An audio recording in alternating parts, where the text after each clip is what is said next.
First of all, it needs to be manufactured at scale, ideally close to where it's being used, depending on the vaccine. It needs to be purchased, so somebody somewhere needs to put the money up to pay for it. And then, of course, it needs to reach people, it needs to be distributed.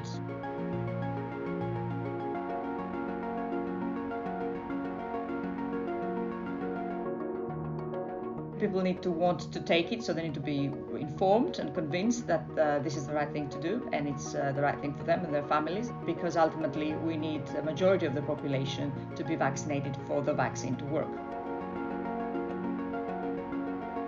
Depending on the type of product, it could be fridge temperature 2 to 8 degrees Celsius, or it could be a normal freezer, or ultra cold chain, so -70, -80. And so the vaccine basically goes off if it's not kept in these conditions. It's hard to see how it would work in settings where there's no electricity, for instance.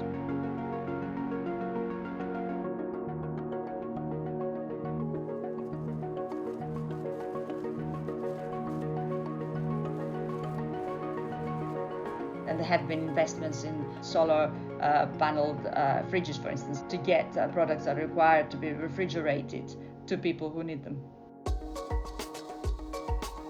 Some vaccines are easier to administer by people who are more generally sort of trained, and some vaccines require a lot more sophistication. You might need different levels of skills of healthcare workers to take it out of, for instance, ultra cold refrigeration, perhaps to mix it on the spot, depending on the type of the vaccine.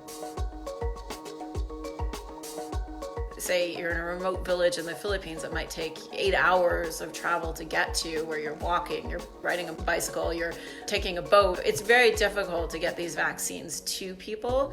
Another problem is that if you're living in a poor country, you might be living hand to mouth, right? So if you don't work that day, that might mean your kids don't eat that day. Are you going to be able to travel to a health clinic to get the vaccine?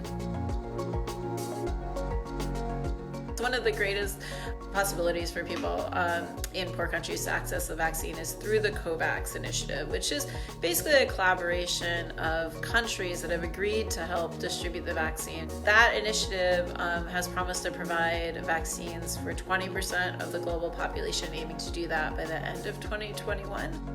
But even those countries that have joined, some countries in the EU, for instance, and the UK, are buying up some of that supply. But it's still, I think, the best chance of getting a vaccine for many poor countries. The most optimistic scenarios, we'll be looking at 12 to 18 months, perhaps 2 years before the whole of the world is vaccinated. But certainly some countries, wealthy countries, will get there first. That's for sure.